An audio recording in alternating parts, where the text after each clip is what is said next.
ഒട്ടേറെ രക്ഷിതാക്കൾ തങ്ങളുടെ കുട്ടികളൊക്കെ ഗെയിമിംഗ് അഡിക്ഷനിൽ പെട്ടിട്ടും മറ്റുള്ളവർ പല അഡിക്ഷനിൽ പെട്ടിട്ടും ആകെ കുഴപ്പത്തിലേക്ക് കിടക്കുകയാണ്. ഇതിൽ നിന്ന് പുറത്ത് കടക്കുക ഏവരുടെ ആഗ്രഹമാണ്. പക്ഷെ ഒരു കാര്യം ഞാൻ പറയാം, അത് അത്ര എളുപ്പമല്ല. ആത്മാർത്ഥമായ ശ്രമം ഉണ്ടെങ്കിൽ നിങ്ങൾക്ക് ഇനി പറയാൻ പോകുന്ന 6 സ്റ്റെപ്പുകൾ 6 സ്റ്റെപ്സിലൂടെ ഈ അഡിക്ഷനിൽ നിന്ന് പുറത്തു കടക്കാൻ പറ്റും.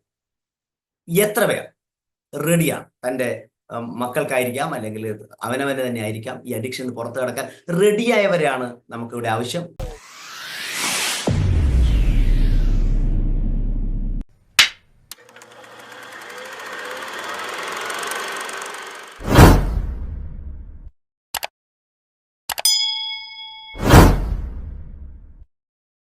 പ്രിയപ്പെട്ട പ്രേക്ഷകരെ, ഞാൻ ഒരു ചോദ്യം ചോദിക്കട്ടെ. ഒരു ദിവസം മുഴുവനായും മൊബൈൽ ഫോൺ ഉപയോഗിക്കാതെ ഈ അടുത്ത കാലത്ത് എപ്പോഴെങ്കിലും ഉണ്ടായിട്ടുണ്ടോ നിങ്ങളുടെ ജീവിതത്തിൽ? മുഴുവൻ സമയം 24 മണിക്കൂറും മൊബൈൽ ഫോൺ ഉപയോഗിക്കാത്ത ഒരു ദിവസം ഒന്ന് ഓർമ്മിച്ചോക്കെ. അടുത്ത കാലത്ത് പലർക്കും ഓർമ്മ കാണില്ല.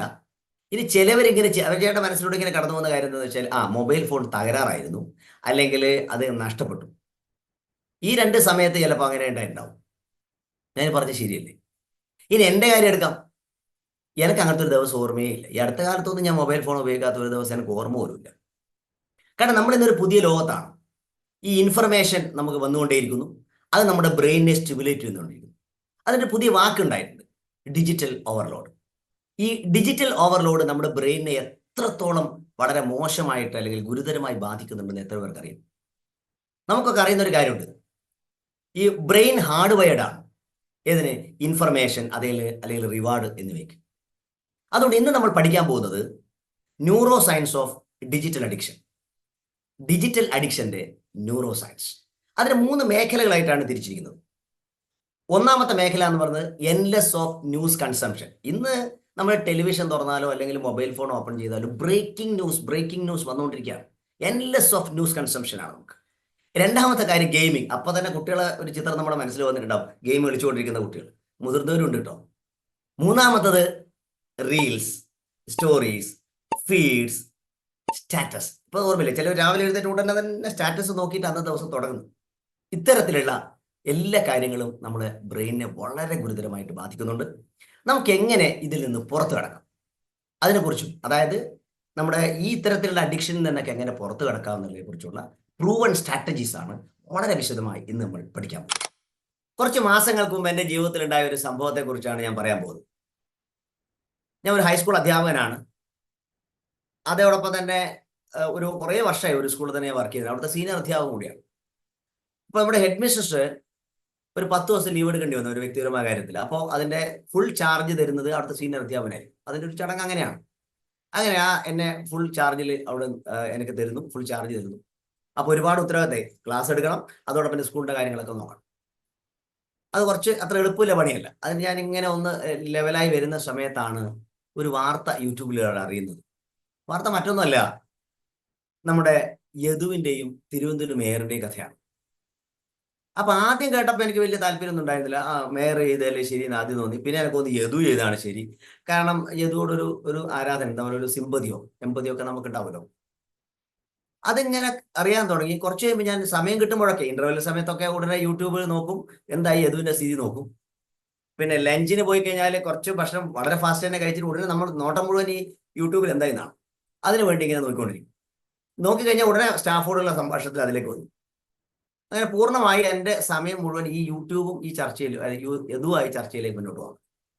വീട്ടിലെത്തി കഴിഞ്ഞാൽ സ്വാഭാവികം എൻ്റെ സമയം എന്ന് വെച്ചാൽ ഒരു വൈകുന്നേരം 5 മണി 6, 6:30 വരെയൊക്കെ വൈഫായിട്ട് ഒന്ന് ചോറെ സംസാരിച്ചിരിക്കുന്നു, ഒരു ചായ കഴിക്കുന്നു. ഇതൊക്കെ ഒരു ശീലമാണ്.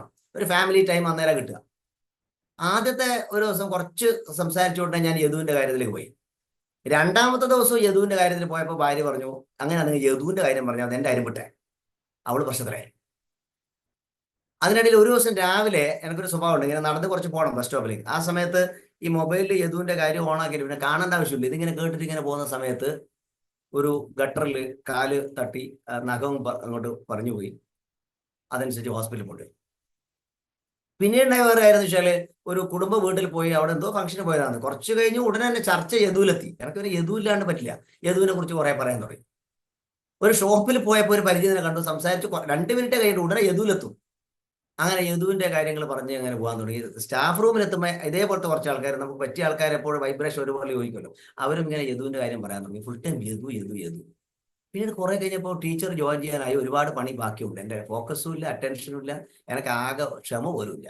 ആ സമയത്ത് ഞാനൊരു കാര്യം ചെയ്തു, ചിന്തിച്ചു, എന്താ പറയുക, യദു എൻ്റെ ആരാ? യദുവിന്റെ പ്രശ്നത്തിൽ എനിക്ക് എന്തെങ്കിലും ചെയ്യാൻ പറ്റുമോ? ഒന്നും പറ്റൂല. യദുവിന്റെ കാര്യത്തിൽ എനിക്കൊന്നും ചെയ്യാൻ പറ്റില്ല. പക്ഷെ ഞാൻ ചിന്തിച്ചുകൊണ്ടിരിക്കുന്ന ഒറ്റ കാര്യം യദുവാണ്. അതിനിടയിലാണ് നമ്മളൊരു വെബിനാർ സീരീസ് ചെയ്യുന്ന സമയത്ത്, നമുക്കറിയില്ല വെബിനാർ സീരീസിന്റെ സമയത്ത് ന്യൂറോ ട്രാൻസ്മിറ്റേഴ്സിനെ കുറിച്ച് പറയേണ്ടി വരും. അപ്പൊ നമ്മൾ ബ്രെയിൻ ഹൈജാക്ക് ചെയ്യുന്ന ഒരു ന്യൂറോ ട്രാൻസ്മിറ്ററായ ഡോപ്പമൈനെ കുറിച്ച് നമുക്ക് മനസ്സിലാക്കാൻ സാധിച്ചു. അപ്പോഴാണ് മനസ്സിലായി, ഈ ഡോപ്പമൈൻ ഒരു ഫീൽ ഗുഡ് ഹോർമോണാണ്. അതായത് നമുക്ക് എന്തെങ്കിലും ഒരു കാര്യം ചെയ്തപ്പോൾ അത് ലഭിച്ചുകൊണ്ടേ, പിന്നെ നമ്മൾ ചെയ്യാൻ അതന്നെ. അപ്പൊ യദുവിന്റെ വിഷയം വന്നപ്പോൾ എനിക്ക് ഈ ഡോപ്പമൈൻ ഫ്ലോ ഉണ്ടായി. അങ്ങനെയാണ് ഇത് സംഭവിച്ചത്. ഇതിന്റെ ഏകദേശം ഒരു കാര്യങ്ങൾ മനസ്സിലായി. പ്രേക്ഷകരോടാണ് ഇനി എനിക്കൊരു ചോദ്യം ചോദിക്കാനുള്ളത്. എന്നെപ്പോലെ ഇതേപോലെ വാർത്തകളൊക്കെ വന്നപ്പോൾ അതിൽ തന്നെ പൂർണ്ണമായും മുഴുകിപ്പോയവർക്ക് ചാറ്റ് ബോക്സിൽ യെസ് എന്ന് ടൈപ്പ് ചെയ്യാം. Please comment below. Thank you for your response. ഈ നമ്മളെയൊക്കെ ബുദ്ധിമുട്ടുണ്ടാക്കിയ ഡോപ്പമൈൻ ഉണ്ടല്ലോ, അതിനെക്കുറിച്ചാണ് നമ്മൾ ഇന്ന് പഠിക്കാൻ പോകുന്നത്. നമുക്കിനി എന്താണ് ഡോപ്പമൈൻ എന്ന് നോക്കാം. നമ്മുടെ എല്ലാ പ്രവർത്തനത്തിനും സഹായിക്കുന്ന, ബ്രെയിൻ ഉൽപ്പാദിപ്പിക്കുന്ന ഒരു ന്യൂറോ ട്രാൻസ്മിറ്റർ അഥവാ ഹോർമോണാണ് ഡോപ്പമൈൻ. ഇപ്പൊ നമ്മുടെ മൂഡ് അല്ലെങ്കിൽ നമ്മുടെ എല്ലാ മൂവ്മെന്റ്, നമ്മൾ എന്തെങ്കിലും ഒരു പ്രവൃത്തി ചെയ്യണമെങ്കിൽ, ഇപ്പോൾ നിങ്ങൾ ഈ വീഡിയോ കാണുന്നുണ്ടെങ്കിൽ എല്ലാത്തിനും നമുക്ക് ഡോപ്പമൈൻ ആവശ്യമാണ്. ഡോപ്പമൈൻ ഇല്ലെങ്കിൽ നമുക്ക് ഒന്നും നടക്കില്ല നമ്മുടെ ലൈഫിൽ. നിത്യ ജീവിതത്തിലെ എല്ലാ പ്രവർത്തനങ്ങൾക്കും ഏറ്റവും അത്യാവശ്യമാണ് ഡോപ്പമൈൻ. ഇനി ഈ ഡോപ്പമൈൻ നമ്മുടെ ബ്രെയിൻ ഉൽപ്പാദിപ്പിച്ച് 4 പാത്വേയിലൂടെയാണ് സഞ്ചരിക്കുന്നത്. അതിൽ ഒന്നാമത്തെ പാത്വേ എന്ന് പറഞ്ഞാൽ മിസോ ലിംബിക് പാത്വേ ആണ്. രണ്ടാമത്തത് മിസോ കോർട്ടിക്കൽ പാത്വേ ആണ്. മൂന്നാമത്തത് ടുബേറോ ഇൻഫന്റിബുലാർ പാത്വേ ആണ്. നാലാമത്തത് നിഗ്രോ സ്ട്രിയാറ്റൽ പാത്വേ, അതിനെ നൈഗ്രോ സ്ട്രിയാറ്റൽ പാത്വേ എന്ന് പറയും. ഇങ്ങനെ 4 പാത്വേയിലൂടെയാണ് ഈ ഡോപ്പമൈൻ ബ്രെയിനിൽ നിന്ന് ഉൽപ്പാദിപ്പിച്ച് സഞ്ചരിച്ചുകൊണ്ടിരിക്കുന്നത്. ഈ 4 പാത്വേനെ കുറിച്ചും വളരെ ഡീറ്റെയിൽ ആയിട്ട് നമ്മൾ ഒരു വീഡിയോ ചെയ്തിട്ടുണ്ട്. ആ വീഡിയോയുടെ ലിങ്ക് നിങ്ങൾക്ക് ഡിസ്ക്രിപ്ഷനിൽ ലഭിക്കും. നിങ്ങൾ ലിങ്ക് ഒന്ന് ക്ലിക്ക് ചെയ്ത് അത് നന്നായി കണ്ട് മനസ്സിലാക്കുക. ഈ ഡോപ്പമൈൻ നമ്മുടെ ശരീരത്തിൽ ഉൽപ്പാദിപ്പിക്കാതെ ഒട്ടും പറ്റില്ല. കാരണം നമുക്ക് ഈവൻ ബെഡിൽ നിന്ന് എഴുന്നേക്കാൻ പോലും ഡോപ്പമൈൻ ആവശ്യമുണ്ട്.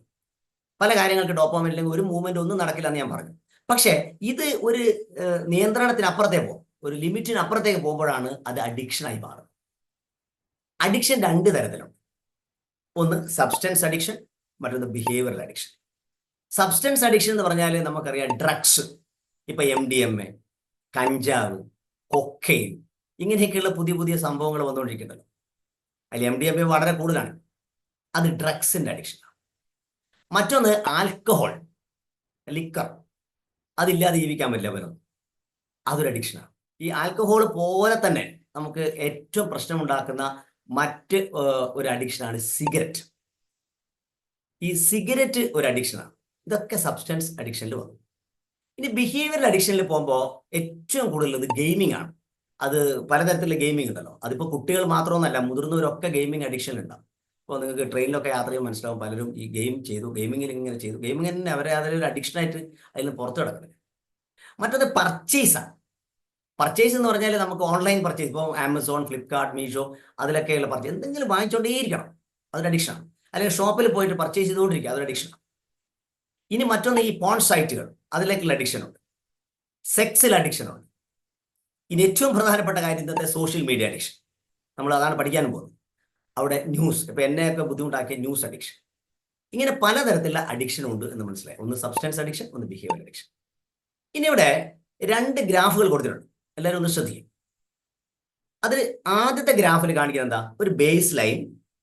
അവിടെ നിങ്ങൾ ഫുഡോ അല്ലെങ്കിൽ ബേബി ചോക്ലേറ്റോ നിങ്ങൾ കഴിക്കുന്ന സമയത്ത് നിങ്ങൾ ഡോപ്പമൈൻ കൂടുന്നു, അതിന്റെ ഡോപ്പമൈൻ സ്പൈക്ക് എന്ന് പറയും, അത് കൂടി അല്ലേ. അതിനുശേഷം അത് ബേസ് ലൈനിലേക്ക് വരുന്നു. നോർമൽ സംഭവിക്കുന്ന കാര്യം, അത് വലിയ ബുദ്ധിമുട്ടൊന്നും ഉണ്ടാവില്ല. ഇനി നിങ്ങൾ അഡിക്ഷൻ എടുക്കുമ്പോൾ ശ്രദ്ധിച്ചോളൂ. അഡിക്ഷനിൽ വളരെ 2 കാര്യങ്ങൾ ശ്രദ്ധിക്കാൻ.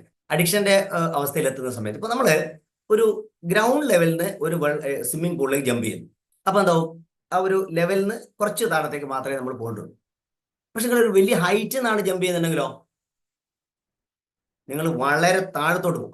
അതായത് ആ ഗ്രൗണ്ട് ലെവലിൽ നിന്ന് ആ വെള്ളത്തിന്റെ താഴത്തേക്ക്, കൂടുതൽ ആഴത്തേക്ക് പോയിട്ട് കഴിഞ്ഞാൽ പിന്നെ തിരിച്ചു വരാൻ കുറച്ച് ബുദ്ധിമുട്ടാണ്, കുറച്ച് നല്ല എഫേർട്ട് എടുക്കണം. ഇതിനെ ക്രാഷ് എന്ന് പറയും. അതായത് സ്പൈക്ക് ഉണ്ടാവുന്ന പോലെ തന്നെ ക്രാഷും ഈ അഡിക്ഷനിലുണ്ട്. അത് വളരെ ശ്രദ്ധിക്കേണ്ട കാര്യമാണ്. ഈ സ്പൈക്കും അതോടൊപ്പം തന്നെ ആ ക്രാഷിനെയും കുറിച്ചൊന്ന് കൂടുതൽ മനസ്സിലാക്കാൻ വേണ്ടി ഗ്രാഫ് ഒന്ന് ശ്രദ്ധിക്കാം. അവിടെ ഗ്രീൻ ലൈനിലെ ആദ്യത്തെ ഗ്രാഫ്, റെഡ് ലൈനിലെ രണ്ടാമത്തെ ഗ്രാഫ്. ഇവിടെ നമ്മൾ എന്താ കാണുന്നത്? നമ്മുടെ നോർമൽ ആയിട്ടുള്ള ഒരു ഡോപ്പോമിൻ ഫ്ലോ ഉണ്ടാവുന്ന സമയത്ത് ഒരു ബേസ് ലൈൻ, അവിടുത്തെ ഡോപ്പോമിൻ സ്പൈക്ക് ഉണ്ടാവുന്നു, വീണ്ടും ബേസ് ലൈനിലേക്ക് വരുന്നു. ഓക്കെ, ഒന്നും വേറെ ഒരു പ്രശ്നമില്ല. ഇനി രണ്ടാമത്തെ നോക്കുമ്പോൾ റെഡ് കളറിലൊന്ന് ശ്രദ്ധിക്കാം.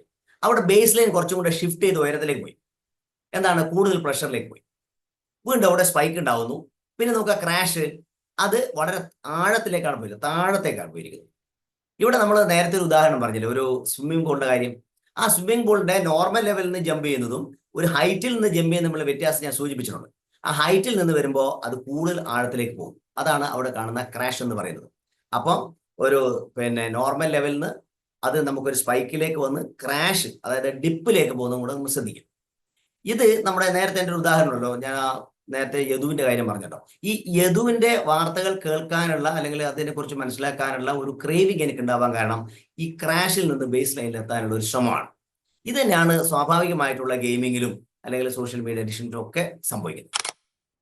ഇനി നമുക്ക് കമ്പാരിസൺ ചെയ്യുന്ന ഈ ഗ്രാഫ് ഒന്ന് ശ്രദ്ധിക്കാം. Base line 100%. ഇനി ഇതിന്റെ സ്പൈക്ക് നോക്കൂ. ഫുഡ് കഴിക്കുമ്പോൾ 150%. വീഡിയോ ഗെയിംസ് ആകുമ്പോൾ അത് 175%. ഇനി സെക്സിലെത്തിയേക്കാലോ 200%. കൊക്കൈനോ 450%. അത് കൂടുന്ന ശ്രദ്ധിച്ചോ.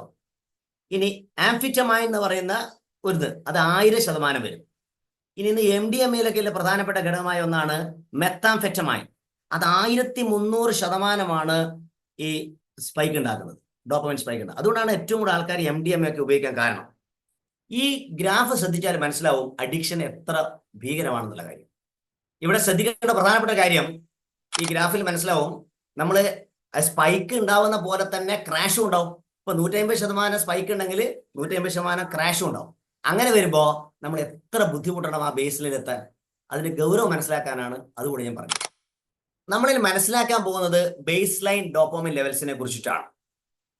ഒരു ബൈ ഡിഫോൾട്ട് മോഡ് നമ്മുടെ ഡോപ്പോമിൻ ഒരു ബേസ് ലൈൻ ഉണ്ട്. അങ്ങനെ ഉണ്ടാവുന്നത് കൊണ്ടാണ് നമുക്ക് ഫോക്കസ് ആയി പ്രവർത്തിക്കാൻ പറ്റുന്നത്, വളരെ ശാന്തമായി ഇരിക്കാൻ പറ്റുന്നത്, സംതൃപ്തിയായോടെ കാര്യങ്ങൾ ചെയ്യാൻ പറ്റുന്നത്. ഇതിനൊക്കെ നമ്മളെ സഹായിക്കുന്നത് അറ്റൻഷൻ, ഫോക്കസ്, ഇതിനൊക്കെ നമ്മളെ സഹായിക്കുന്നത് ഈ ഡോപ്പോമിൻ ബേസ് ലൈൻ ലെവലാണ്. എന്നാൽ ഇത് ചിലപ്പോൾ അതിന് സ്പൈക്ക് ഉണ്ടാവും. ഡോപ്പോമിൻ സ്പൈക്ക് എന്നാണ് അതിനെ പറയുന്നത്. അത് ഉദാഹരണം പറഞ്ഞാൽ ഇപ്പൊ ന്യൂസ് കാണുന്ന ഒരാളാണ്, അദ്ദേഹത്തിന് ഒരു 10 മിനിറ്റ് ന്യൂസ് കാണുന്ന സമയത്ത് ഒരു പ്ലഷർ ഉണ്ടാവും, ഒരു സ്പൈക്ക് ഉണ്ടാവും. അതേപോലെ തന്നെ ഒരു സോഷ്യൽ മീഡിയയിൽ പലതും പോസ്റ്റ് ചെയ്യുന്നു, അവർക്കൊരു ലൈക്ക് കിട്ടുമ്പോൾ അവർക്കൊരു സ്പൈക്ക് ഉണ്ടാവും, ഡോപ്പമിൻ സ്പൈക്ക് ഉണ്ടാവും. അതോടൊപ്പം തന്നെ ഗെയിമിംഗ് ഒക്കെ ചെയ്യുന്നവരാണ്, അവർക്കൊരു ലെവൽ ഒന്ന് അച്ചീവ് ഓരോ ലെവൽ കടക്കുമ്പോൾ ഒരു റിവാർഡ് കിട്ടുമ്പോൾ അവർക്ക് ഡോപ്പമിൻ സ്പൈക്ക് ഉണ്ടാവും. ഈ സ്പൈക്ക് അങ്ങനെ നിൽക്കില്ല, ഉടനെ ഇത് ഡോപ്പമിൻ ഡിപ്പ് ഉണ്ടാവും, താഴത്തോട്ട് പോകും. അങ്ങനെ താഴത്തോട്ട് പോകുന്ന സമയത്താണ് അവർക്ക് അസ്വസ്ഥത ഉണ്ടാവും, അല്ലെങ്കിൽ ഡിസ്കംഫർട്ട് എന്ന് പറയും. അവർക്ക് ഒന്നും ശാന്തമായി ചിന്തിക്കാൻ പറ്റില്ല, അവർക്ക് ഫോക്കസ് പോകും, അങ്ങനെ അവരാകെ അസ്വസ്ഥരാകും. ഇങ്ങനെ വരുന്ന സമയത്ത് എന്താ സംഭവിക്കുക? ഈ ഡോപ്പോമിൻ ഡിപ്പ് വരുന്ന സമയത്ത് വീണ്ടും അതിന് ബേസ് ലൈൻ ആക്കാൻ വേണ്ടി ശ്രമം നടക്കും, നമ്മളെ ബ്രെയിൻ ശ്രമം നടക്കും. ആ സമയത്ത് നേരത്തെ 10 മിനിറ്റ് ന്യൂസ് കണ്ട കക്ഷിക്ക് അത് 20 മിനിറ്റ് കണ്ടുവരും. അല്ലെങ്കിൽ ആ ഓരോന്നിലും ഞാൻ നേരത്തെ പറഞ്ഞ കാര്യത്തിൽ കൂടുതൽ സമയം ഇൻവെസ്റ്റ് ചെയ്യേണ്ടി വരും. ഇത് കുട്ടികളെ എങ്ങനെയാണ് ബാധിക്കുന്നത് വെച്ചാൽ, അവരിപ്പോൾ പഠിക്കലാണ് അവരുടെ പ്രധാന പരിപാടിയെങ്കിലും അവരിപ്പോൾ ഒരു ഗെയിമിങ് അഡിക്റ്റ് ആയ ഒരു കുട്ടിയാണെങ്കിൽ അവന് ഓരോ റിവാർഡ് കിട്ടുമ്പോൾ ഞാൻ ഈ പറഞ്ഞ സ്പൈക്ക് ഉണ്ടാവും, അത് ഡിപ്പ് വരും. അതിനുശേഷം അവരത് കൂട്ടാൻ വേണ്ടി കൂടുതൽ സമയം ഗെയിം ചെയ്തുകൊണ്ടിരിക്കും. ഇതാണ് ഇത് മുതിർന്നവർക്കും ബാധിക്കുന്നുണ്ട്, കുട്ടികൾക്ക് മാത്രമല്ല. അപ്പോൾ അങ്ങനെ വരുന്ന സമയം നമ്മുടെ ഫോക്കസ് ഒക്കെ പോകും, നമ്മുടെ ആ പ്രവർത്തനത്തിൽ നമ്മൾ വളരെ പിന്നോക്കി, നമുക്ക് ആവശ്യമുള്ള പ്രവർത്തനത്തിന് തീരെ ശ്രദ്ധിക്കാൻ പറ്റാതിരിക്കുകയും ചെയ്യും. ഇതിന്റെ ഗൗരവം മനസ്സിലാക്കാനാണ് ഇത്രയും പറഞ്ഞത്. ഇനി നമുക്ക് ഡോപ്പോമിൻ സൈക്കിളിനെ കുറിച്ച് മനസ്സിലാക്കാം. ഈ ബിഹേവിയറൽ അഡിക്ഷനായ ന്യൂസ് നോക്കുക, അല്ലെങ്കിൽ ഗെയിമിങ്, അതോടൊപ്പം സോഷ്യൽ മീഡിയ, ഇങ്ങനെയുള്ള പല കാര്യങ്ങൾ നമ്മൾ പറഞ്ഞല്ലോ ബിഹേവിയറൽ അഡിക്ഷന്റെ ഉദാഹരണമായി. ഇത് ഉണ്ടാവുന്നത് എങ്ങനെയെന്ന് വെച്ചാൽ ഡോപ്പോമിൻ സൈക്കിൾ അല്ലെങ്കിൽ ഡോപ്പോമിൻ ലൂപ്പ് വഴിയാണ്. അതെന്താണെന്ന് വിശദമായിട്ട് പറയാം. അതിന് 3 സ്റ്റേജുകളുണ്ട്. അതിൽ ഒന്നാമത്തത് ആന്റിസിപ്പേഷൻ സ്റ്റേജ്, രണ്ടാമത്തത് റിവാർഡ് സ്റ്റേജ്, മൂന്നാമത്തത് ക്രേവിംഗ് സ്റ്റേജ്. അതിൽ ഒന്നാമത്തതായ ആന്റിസിപ്പേഷൻ സ്റ്റേജ് ഒരു ഉദാഹരണം വഴി ഞാൻ പറയാം. ഇത് മൂന്നും ഒരു ഉദാഹരണം വഴി 2-3 ഉദാഹരണം എടുക്കണം. അപ്പൊ എന്റെ നേരത്തെ ഉദാഹരണം പറഞ്ഞിരുന്നു, ഞാൻ ഒരു ന്യൂസ് അഡിക്ഷനെ കുറിച്ചാണ് പറഞ്ഞത്. അതായത് മേയറിന്റെയും നമ്മുടെ യദുവിന്റെയും സ്റ്റോറി. അതിന്റെ എനിക്ക് ആദ്യം ലഭിക്കുന്നത് ഒരു യൂട്യൂബ് ലിങ്കാണ്. അതിലാണ് ഈ മേയറിന്റെയും യദുവിന്റെയും കാര്യം പറയുന്നത്. അപ്പൊ അതിനോട് എനിക്കൊരു ആന്റിസിപ്പേഷൻ ഉണ്ടാവും. അപ്പൊ എനിക്ക് കുറച്ച് സന്തോഷം ഉണ്ടാവും. പിന്നീട് ഞാനത് കാണുന്നു, ആ ന്യൂസ് 10-15 മിനിറ്റിലെ ന്യൂസ് ഞാൻ കാണുന്നു. അപ്പൊ എനിക്കൊരു കുറച്ചും കൂടെ സന്തോഷം, റിവാർഡ് ലഭിക്കും. പിന്നീട് ഞാൻ അതിന്റെ ക്രേവിംഗ് സ്റ്റേജിലേക്ക് പോകുന്നു. അപ്പൊ അടുത്തതെന്തായി എന്ന് എങ്ങനെ നോക്കിക്കൊണ്ടിരിക്കും. അപ്പൊ ഓരോ സമയത്ത് എനിക്ക് ഡോപ്പമിൻ കിട്ടിക്കൊണ്ടിരിക്കും. അങ്ങനെ 10 ദിവസം എൻ്റെ എച്ച് ഇല്ലാത്ത സമയത്ത് 10 ദിവസം എനിക്ക് ആ ക്രേവിംഗ് ആണ് ഉണ്ടായത്. അതാണ് എനിക്ക് വലിയ പ്രശ്നമുണ്ടാക്കിയത്. ഇനി ഇത് നമുക്ക് ഒരു കുട്ടികളുടെ സ്റ്റേജിലേക്ക്, ഒരു ഗെയിം കളിക്കുന്ന ഒരു കുട്ടിയെ എടുക്കാം. ഇന്ന് നമുക്കറിയാം, നമ്മുടെ പൊതുസമൂഹത്തിൽ കുട്ടികളൊക്കെ തന്നെ ഒരുവിധം ഗെയിമുകളുടെ അഡിക്ഷനിലേക്ക് വന്നുകൊണ്ടിരിക്കുന്ന കാര്യം എല്ലാ പ്രേക്ഷകർക്കും അറിയാവുന്നതാണ്. ഞാനൊരു ഉദാഹരണം വഴി പറയാം. ഇപ്പോൾ ഫിഫയുടെ ഒരു ഗെയിം കളിക്കുന്ന കുട്ടിയാണ്. അതിൽ ആദ്യത്തെ ലെവലിൽ ആ കുട്ടി ഒരു പോർച്ചുഗലായിട്ടൊരു കളിയാണ് കളിക്കുന്നത് വെച്ചാൽ വലിയ ഒരു ടഫ് ഗെയിം അല്ല. അപ്പൊ ആ സമയത്ത് ഒരു ആന്റിസിപ്പേഷൻ ഉണ്ടാവുന്നു, അവനൊരു അതിൽ റിവാർഡ് ഉണ്ടാവുന്നു, അതിൽ അവൻ ജയിക്കുന്നു, അപ്പോൾ റിവാർഡ് ഉണ്ടാവുന്നു. പിന്നീട് ഇവന് അടുത്ത ലെവൽ കളിക്കാനുള്ള ഇതുണ്ടാവുന്നു, അതാണ് ക്രേവിംഗ് എന്ന് പറയുന്നത്. അപ്പൊ അടുത്ത ലെവലിൽ അത് അർജന്റീനയായിട്ട്, പിന്നെ ബ്രസീലായിട്ട്, ഇങ്ങനെ ഓരോന്ന് ജയിക്കുമ്പോഴും അവന്റെ ക്രേവിംഗ് ഇങ്ങനെ കൂടിക്കൊണ്ടേയിരിക്കും. ഇതാണ് ഈ ഗെയിമിങ്ങുമായി ബന്ധപ്പെട്ട 3 ലെവൽ. ഒന്ന് ആന്റിസിപ്പേഷൻ, റിവാർഡ് ആൻഡ് ക്രേവിംഗ്. ഇനി സോഷ്യൽ മീഡിയയിൽ ഇപ്പൊ നമുക്ക് സ്വാഭാവികം കാണാം, ഈ പെൺകുട്ടികളെല്ലാം തന്നെ, പെൺകുട്ടികൾ ആൺകുട്ടികളൊന്നും വ്യത്യാസമൊന്നുമില്ല, ഇൻസ്റ്റഗ്രാമിൽ അക്കൗണ്ട്സ് ഇല്ലാത്ത ആരുണ്ടെന്ന് തോന്നില്ല, അതിലൊരു ഫോട്ടോ പോസ്റ്റ് ചെയ്യും. അപ്പൊ ആ ഒരു ആന്റിസിപ്പേഷൻ, അപ്പൊ അതിൽ കുറച്ച് ലൈക്ക് കിട്ടുന്നു, റിവാർഡ് കിട്ടുന്നു, കുറച്ച് റിവാർഡ്. അത് കഴിഞ്ഞിട്ടാകുമ്പോൾ അടുത്ത വേറൊരു ഫോട്ടോ ഇടും, അപ്പൊ അതിൽ കൂടുതൽ കിട്ടണം, ഒരു 10 ലൈക്ക് അല്ലെങ്കിൽ 20 എണ്ണം കിട്ടണം. അങ്ങനെ കിട്ടിക്കൊണ്ടിരിക്കാൻ തോന്നിക്കൊണ്ടിരിക്കും. ഇതും ക്രേവിംഗ്. ഇങ്ങനെയാണ് ഈ 3 എണ്ണം വർക്ക് ചെയ്യുന്നത്: ആന്റിസിപ്പേഷൻ, ഒന്ന് റിവാർഡ്, ഒന്ന് ക്രേവിംഗ്. 3 ഉദാഹരണങ്ങളിലൂടെ ഞാനൊന്ന് വിശദീകരിക്കാൻ ശ്രമിച്ചു എന്ന് മാത്രം. ഇപ്പൊ നമ്മൾ ഡോപ്പമിൻ സൈക്കിൾ വിശദമായിട്ട് മനസ്സിലാക്കി. അതായത് നമ്മുടെ ബ്രെയിനിൽ ഒരു ഡോപ്പമിൻ സ്പൈക്ക് ഉണ്ടാവുന്നു, പിന്നീട് ഒരു ഡോപ്പമിൻ ഡിപ്പ് ഉണ്ടാവുന്നു, അതായത് ബേസ് ലൈനിന്റെ താഴത്തേക്ക് പോകുന്നു. അപ്പൊ നമുക്ക് ആ ഒരു ഡിസ്കംഫർട്ടും ഡിസാറ്റിസ്ഫാക്ഷനും ഒക്കെ ഉണ്ടാവും. അപ്പൊ വീണ്ടും നമ്മൾ ക്രേവിംഗിലേക്ക് പോകും. വീണ്ടും ഒരു റിവാർഡിന് വേണ്ടി നമ്മൾ പ്രവർത്തിക്കും, കുറച്ചും കൂടി ശക്തമായി പ്രവർത്തിക്കും. ഇതിങ്ങനെ സംഭവിച്ചുകൊണ്ടേയിരിക്കും. നമുക്കറിയാം, ഇതിങ്ങനെ റിപ്പീറ്റഡ് ആയി സംഭവിക്കുമ്പോൾ അതിന്റെ ബിഹേവിയറായി മാറും. നമ്മൾ വിശദമായിട്ട് മുമ്പേ പഠിച്ചിട്ടുണ്ട് ബിഹേവിയറിനെ കുറിച്ച്. ഈ ബിഹേവിയർ ആയി കഴിഞ്ഞാൽ പിന്നെ നമ്മുടെ ഹാബിറ്റ് ആയി കഴിഞ്ഞാലാണ് ഈ പ്രശ്നങ്ങളൊക്കെ ഉണ്ടാകുന്നത്. അപ്പൊ എന്താ ബുദ്ധിമുട്ട്? നമ്മൾ വേണ്ട കാര്യങ്ങളൊന്നും ചെയ്യാതെ നമ്മൾ ഇത്തരം കാര്യങ്ങളിൽ മാത്രം നമ്മൾ ഫോക്കസ്ഡ് ആവും. ഇപ്പൊ കുട്ടികളുടെ ഗെയിമിങ്ങിന്റെ ഒരു പ്രധാനപ്പെട്ട, എന്തുകൊണ്ടാണ് കുട്ടികളിൽ ഗെയിം അഡിക്ഷൻ ഉണ്ടാവുന്നത് എന്നതിന്റെ ഒരു ശാസ്ത്രീയത നമുക്ക് മനസ്സിലായി. ഇവിടെ വളരെ പ്രധാനപ്പെട്ട ഒരു കാര്യം കൂടി നമ്മൾ ശ്രദ്ധിക്കാനുണ്ട്. ഈ ഡോപ്പമിൻ ക്രാഷ് ഉണ്ടാവുമ്പോൾ, ഞാൻ പറഞ്ഞ ഡോപ്പമിൻ സ്പൈക്കും ഡിപ്പും ഒക്കെ വരുന്ന ആ സമയത്ത് പറഞ്ഞല്ലോ, ഡോപ്പമിൻ ക്രാഷ് താഴോട്ട് പോകും. ആ സമയത്ത് നമുക്ക് പുതിയ കാര്യങ്ങളൊന്നും പഠിക്കാൻ പറ്റില്ല. കാരണം നമുക്ക് ഫോക്കസ് ഉണ്ടാവില്ല, അറ്റൻഷൻ ഉണ്ടാവില്ല, ഒന്നും ഉണ്ടാവില്ല. അപ്പൊ നമുക്ക് പുതിയ പഠനം നടക്കാൻ നമ്മുടെ ബ്രെയിൻ ആവശ്യമുള്ള ന്യൂറോ പ്ലാസ്റ്റിസിറ്റി നടക്കുന്നില്ല. അതായത് പുതിയ കാര്യങ്ങൾ പഠിക്കേണ്ട വിധത്തിലുള്ള ന്യൂറോ പ്ലാസ്റ്റിസിറ്റി നമ്മൾ മുമ്പേ പഠിച്ചൊരു വാക്കാണ്, അത് നടക്കുന്നില്ല. ഇത് നടക്കാത്തതിന് കാരണം ഞാൻ പറഞ്ഞു, ഫോക്കസ് ഇല്ല, അറ്റൻഷൻ ഇല്ല. എന്താ കാരണം? മുഴുവൻ നമ്മുടെ ഡോപ്പോമിനും നമ്മുടെ ബ്രെയിൻ ആ നേരത്തെ പറഞ്ഞ അഡിക്ഷനിലേക്ക് അങ്ങോട്ട് കൺവേർട്ട് ചെയ്തു. ആവശ്യത്തിനുള്ള ഡോപ്പോമിൻ നമുക്ക് ലഭിക്കുന്നില്ല. ഒരു ഉദാഹരണം പറഞ്ഞാൽ, ഇങ്ങനെയുള്ള ഒരു അഡിക്ഷൻ ഉള്ള ന്യൂസ് അഡിക്ഷൻ ഉള്ള ഒരു ആൾ ഒരു ഓഫീസിൽ വർക്ക് ചെയ്തിരിക്കട്ടെ. ഓഫീസ് പ്രവർത്തനങ്ങൾ അയാൾക്ക് ഒരു താല്പര്യം ഉണ്ടാവില്ല. അയാൾക്ക് മുഴുവൻ ഈ പിന്നെ ക്രാഷ് വരുന്നതുകൊണ്ട്, ഡോപ്പമിൻ ക്രാഷ് ആയിട്ട് ന്യൂസിലായതുകൊണ്ട് അങ്ങോട്ടേക്ക് പോകും. ഇനി ഗെയിമിങ് ചെയ്യുന്ന ഒരു കുട്ടി പഠിക്കില്ല. അവന് സ്കൂൾ പാഠഭാഗങ്ങൾ പഠിക്കാൻ ഒട്ടും താല്പര്യം ഉണ്ടാവില്ല. കാരണം അവിടെ ന്യൂറോ പ്ലാസ്റ്റിസിറ്റി നടക്കണമെങ്കിൽ അറ്റൻഷൻ വേണം, ഫോക്കസ് വേണം, അതില്ല. പകരം അവന്റെ മുഴുവൻ ഡോപ്പമിൻ പോകുന്ന അവന്റെ ഗെയിമിങ്ങിലേക്കാണ്. ഇവിടെ നമ്മൾ സോഷ്യൽ മീഡിയ, ഇങ്ങനെ ഞാൻ നേരത്തെ പറഞ്ഞ ഏത് കാര്യത്തിലും അഡിക്ഷൻ വരുമ്പോൾ നമ്മുടെ ന്യൂറോ പ്ലാസ്റ്റിസിറ്റി നടക്കുന്നില്ല. അതായത് ഫോക്കസ് ഉണ്ടാവില്ല, അറ്റൻഷൻ ഉണ്ടാവില്ല. അത് നമ്മളെ പഠനത്തെ ഗൗരവമായി ബാധിക്കും. ഇപ്പോൾ പ്രേക്ഷകർക്ക് ഒരു കാര്യം മനസ്സിലായി, അഡിക്ഷൻ അതത്ര ചെറിയൊരു കാര്യമല്ല. ആ അഡിക്ഷന്റെ ന്യൂറോ സയൻസ് നമ്മൾ മനസ്സിലാക്കി. ഒട്ടേറെ രക്ഷിതാക്കൾ തങ്ങളുടെ കുട്ടികളൊക്കെ ഗെയിമിംഗ് അഡിക്ഷനിൽ പെട്ടിട്ടും മറ്റുള്ളവർ പല അഡിക്ഷനിൽ പെട്ടിട്ടും ആകെ കുഴപ്പത്തിലേക്ക് കിടക്കുകയാണ്. ഇതിൽ നിന്ന് പുറത്ത് കടക്കുക ഏവരുടെ ആഗ്രഹമാണ്. പക്ഷെ ഒരു കാര്യം ഞാൻ പറയാം, അതത്ര എളുപ്പമല്ല. ആത്മാർത്ഥമായ ശ്രമം ഉണ്ടെങ്കിൽ നിങ്ങൾക്ക് ഇനി പറയാൻ പോകുന്ന 6 സ്റ്റെപ്പുകൾ, 6 സ്റ്റെപ്സിലൂടെ ഈ അഡിക്ഷനിൽ നിന്ന് പുറത്തു കടക്കാൻ പറ്റും. എത്ര പേർ റെഡിയാണ്? തൻ്റെ മക്കൾക്കായിരിക്കാം, അല്ലെങ്കിൽ അവനവനെ തന്നെ ആയിരിക്കാം, ഈ അഡിക്ഷനിൽ പുറത്തു കടക്കാൻ റെഡിയായവരെയാണ് നമുക്കിവിടെ ആവശ്യം. കാരണം ഈ ക്ലാസ് കേട്ടത് കൊണ്ട് പോയതുകൊണ്ട് ഒരു കാര്യമില്ല. അത് പ്രാവർത്തികമാക്കി ഇതിൽ നിന്ന് പുറത്തു കടക്കണമെന്ന് ആത്മാർത്ഥമായ ആഗ്രഹമുള്ളവർക്ക് അവിടെ റെഡി എന്ന് ടൈപ്പ് ചെയ്യാം. Please comment below. Thank you for your response. നമുക്കിനി ഈ അഡിക്ഷൻ നിന്ന് പുറത്തു കടക്കുന്ന 6 സ്റ്റെപ്പുകളിലേക്ക് പോകാം. ഒന്നാമത്തെ step number 1, recognise and track your addiction. നമ്മുടെ അഡിക്ഷൻ എന്താണ്, ഓരോ വ്യക്തിക്ക് എന്താണ് അഡിക്ഷൻ എന്ന് തിരിച്ചറിയലാണ് ആദ്യത്തെ ആവശ്യം. പലർക്കും അതുപോലും സാധിക്കാറില്ല. ഇപ്പൊ എന്റെ അഡിക്ഷൻ എന്തായിരുന്നു? ന്യൂസ് അഡിക്ഷൻ ആയിരുന്നു. അപ്പൊ ഞാനത് കണ്ടെത്തി. അതേപോലെ എല്ലാവരും എന്താണ് അവരുടെ അഡിക്ഷൻ എന്ന് കണ്ടെത്തണം. എന്നിട്ട് കണ്ടെത്തിയാൽ മാത്രം പോരാ, അതൊരു പേപ്പറിൽ എഴുതണം. ജേർണലിങ്ങിന് വളരെ ഇമ്പോർട്ടൻ്റ് ആണ്. അത് ന്യൂസ് അഡിക്ഷൻ ആവാം, അത് പോൺ സൈറ്റുകൾ കാണുന്ന അഡിക്ഷൻ ആവാം, അത് കമ്പ്യൂട്ടർ ഗെയിമുകളുടെ അഡിക്ഷൻ ആവാം, അതോടൊപ്പം തന്നെ സീരിയൽ അഡിക്ഷൻ ആവാം, ചിലവർക്ക് അത് സിനിമ അഡിക്ഷൻ ആവാം. ഇങ്ങനെ വിവിധ തരത്തിൽ അഡിക്ഷൻ ഉണ്ടാവും. അതായത് എങ്ങനെ മനസ്സിലാക്കുക? നമ്മുടെ ഒരു ഗുണമില്ലാത്ത അൺപ്രൊഡക്റ്റീവ് ആയിട്ടുള്ള നമ്മുടെ സമയം പോകുന്നത് എവിടെ എന്ന് കണ്ടെത്തലാണ് ഇത് ഉദ്ദേശിക്കുന്നത്. അത് നിങ്ങൾ എഴുതി വെക്കുക എന്നുള്ളതാണ് step number 1. Recognise and track your addiction. ആദ്യത്തെ സ്റ്റെപ്പായല്ലോ. അപ്പൊ നമ്മൾ തിരിച്ചറിഞ്ഞു. പലർക്കും ഇതിവിടെയാണ് പരാജയം വരുന്നത്. ഇപ്പോൾ നമ്മൾ തിരിച്ചറിഞ്ഞു. എല്ലാവരും എഴുതിയിട്ടുണ്ടാവുന്ന വിചാരിക്കും. Step number 2, practice dopamine fasting. നമ്മൾ ഫാസ്റ്റിംഗ് എന്ന വാക്ക് കേട്ടത്, വ്രതമൊക്കെ എടുക്കുന്നില്ല. എല്ലാ മതങ്ങളിലും വ്രതങ്ങളൊക്കെ. നമ്മൾ ഇന്റർമീഡിയറ്റ് ഫാസ്റ്റിംഗ് എടുക്കും. 10-16 മണിക്കൂറുകൾ നമ്മൾ തുടർച്ചയായിട്ട് ആഹാരം ഒഴിവാക്കുന്നു. അതിനാണ് ഇന്റർമീഡിയറ്റ് ഫാസ്റ്റിംഗ് എന്ന് പറയുന്നത്. ഇവിടെ നമ്മൾ ചെയ്യുന്നത് എന്താണോ നമ്മൾ അഡിക്ഷൻ എന്ന് കണ്ടെത്തിയത്, അതിന് എത്ര മണിക്കൂർ ഏതാണ്ട് നമ്മൾ ചെലവാക്കുന്നത് മനസ്സിലാക്കി, ട്രാക്ക് ചെയ്തു. ഇനി അത് കുറക്കുക. അതിനാണ് ഇവിടെ ഡോപ്പമൈൻ ഫാസ്റ്റിംഗ് എന്ന് പറയുന്നത്. ഇപ്പൊ ഒരു ഉദാഹരണം വഴിയാണെങ്കിൽ, ഒരു കുട്ടി 4 മണിക്കൂറൊക്കെ ഗെയിം കളിക്കുന്നു വെച്ചു. ആ രക്ഷിതാവ് എന്താണ് ചെയ്യേണ്ടത്? അവനെ ആദ്യം തന്നെ 4 മണിക്കൂർ എന്നുള്ളത് അരമണിക്കൂർ കുറക്കുക, എന്നിട്ടൊരു 3.5 മണിക്കൂറാക്കുക, പിന്നീട് അത് 3 മണിക്കൂറാക്കുക. അങ്ങനെ കുറച്ച് കൊണ്ടുവരിക. നിങ്ങളുടെ ഈ പറയുന്ന അഡിക്ഷൻ ഏതാണോ അതിന് നമ്മൾ എടുക്കുന്ന സമയത്തെ കുറക്കുക, ഒരു ബൗണ്ടറി ഉണ്ടാക്കുക എന്നതാണ്. അങ്ങനെ നമ്മളൊരു ടൈം സ്ലോട്ട് ഉണ്ടാകും. ഇപ്പോ സ്കൂളിൽ നിന്ന് വരുന്ന കുട്ടി, നീ ഒരു കാര്യം ചെയ്യും, നീ ഒരു അരമണിക്കൂർ ചെയ്തു, അതിനുശേഷം നിർത്തുക.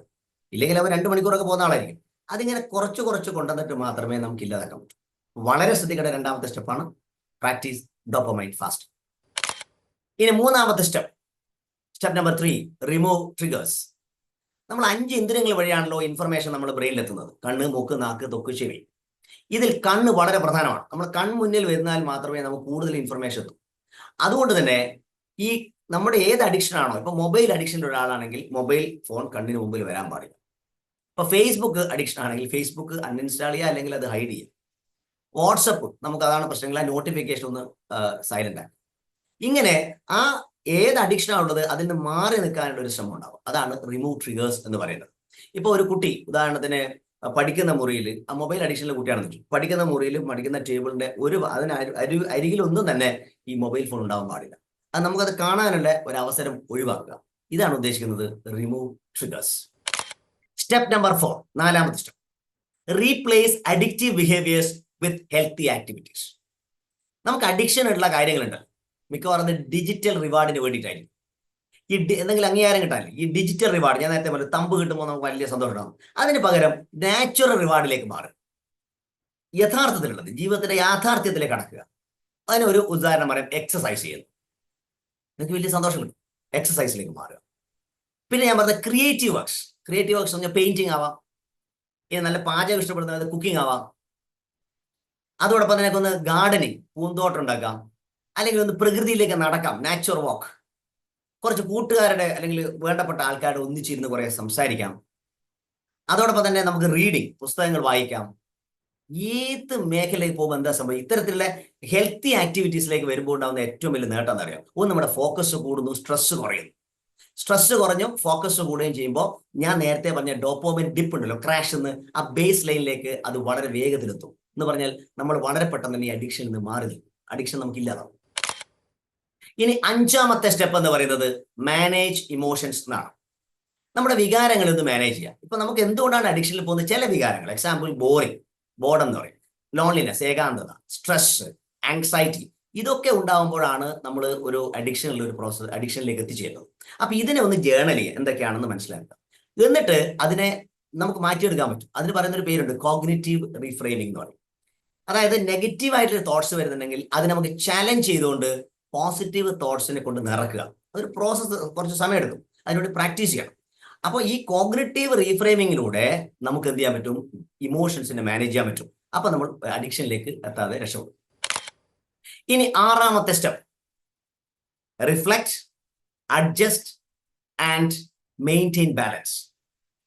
അതായത് നമ്മളിപ്പോൾ ഈ പ്രോസസ്സ് തുടങ്ങിയല്ലോ, അഡിക്ഷനിൽ നിന്ന് ഒഴിവാകാനുള്ള ഒരുപാട് കാര്യങ്ങൾ ഞാൻ പറഞ്ഞു. ഇതൊന്ന് റിവ്യൂ ചെയ്യണം. എത്ര മാറ്റം എനിക്കുണ്ടായി? വേണം നമുക്കൊരു 90 ഡേയ്സ് ചാലഞ്ച് വെക്കാം. ഈ 90 ഡേയ്സ് കൊണ്ട് ഞാൻ മാറും. അങ്ങനെ ഓരോ ദിവസവും നിങ്ങൾക്ക് എന്തൊക്കെയാണ് മാറ്റങ്ങൾ ഉണ്ടാവുന്നത്, നിങ്ങൾ എന്തൊക്കെ അഡ്ജസ്റ്റ് ചെയ്തു, ആ ബാലൻസ് എനിക്ക് ചെയ്യാൻ പറ്റുന്നുണ്ടോ, മെയിൻറ്റെയിൻ ചെയ്യാൻ പറ്റുന്നുണ്ടോ? അതിനു വേണ്ടി നിങ്ങളുടെ പ്രോഗ്രസ് ചെക്ക് അത് കൃത്യമായിട്ട് നമ്മൾ റെക്കോർഡ് ചെയ്യാം. അങ്ങനെ ചെയ്യുന്ന സമയത്ത് നമുക്ക് മനസ്സിലാവും നമ്മൾ എത്രത്തോളം ഇമ്പ്രൂവ് ചെയ്യുന്നുണ്ട്. ആ ഇമ്പ്രൂവ് ചെയ്ത് ഒരു അക്കൗണ്ടബിലിറ്റി ഉണ്ടാവും, മാത്രമേ നമുക്ക് അതിലെത്താൻ പറ്റൂ. അതിന് വേണ്ടിയിട്ടാണ് ഞാൻ പറഞ്ഞത്, നമ്മളൊന്ന് റിവ്യൂ ചെയ്യണം, എന്തൊക്കെയാണ് നമ്മൾ ചെയ്തുകൊണ്ടിരിക്കുന്നത്, നമ്മുടെ മാറ്റങ്ങൾ എന്തൊക്കെ. അങ്ങനെ നമ്മൾ ജേർണൽ ചെയ്യുന്ന സമയത്ത് നമുക്ക് കൃത്യമായിട്ട് മനസ്സിലാവും നമുക്ക് എത്രത്തോളം മാറ്റം ഉണ്ടായിട്ടുണ്ട്. അതുകൊണ്ട് വളരെ ഇമ്പോർട്ടൻ്റ് ആയ ഒരു കാര്യമാണ് ഈ പറയുന്ന റിവ്യൂ എന്ന് പറയുന്ന കാര്യം.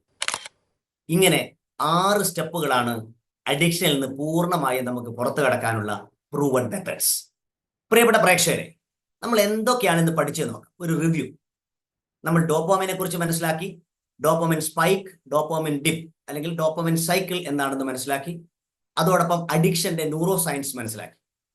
ഏറ്റവും പ്രധാനപ്പെട്ട കാര്യം, ഈ അഡിക്ഷനിൽ നിന്ന് പുറത്തു കടക്കേണ്ട 6 പ്രൂവൺ സ്റ്റെപ്സിനെ കുറിച്ചും നമ്മൾ മനസ്സിലാക്കി. പ്രിയപ്പെട്ട പ്രേക്ഷകരോട് എനിക്കൊരു വിനീതമായ അഭ്യർത്ഥനയുണ്ട്. ഒട്ടേറെ പേർ ഈ അഡിക്ഷനുമായി ബുദ്ധിമുട്ടുന്നുണ്ട്. അവരിലേക്ക് ഇതെത്താൻ ഈ ലൈക്ക് ബട്ടൺ നിങ്ങളൊന്ന് ക്ലിക്ക് ചെയ്യുക. അതോടൊപ്പം പരമാവധി സുഹൃത്തുക്കളിലേക്കും ബന്ധുക്കളിലേക്കും ഷെയർ ചെയ്യുക. നിങ്ങളുടെ വിലയേറിയ കമന്റുകൾ ആ കമന്റ് ബോക്സിൽ രേഖപ്പെടുത്തുക. I love to read your comments. അതോടൊപ്പം ആദ്യമായിട്ടാണ് നിങ്ങൾ ഈ വീഡിയോ കാണുന്നതെങ്കിൽ ഈ ചാനൽ സബ്സ്ക്രൈബ് ചെയ്യുക, ബെൽ ബട്ടൺ അമർത്തുക. ഇത്തരം വിജ്ഞാനപ്രദമായ ഒട്ടേറെ വീഡിയോകൾ നിങ്ങൾ ലഭിക്കാൻ സഹായിക്കും. Thank U.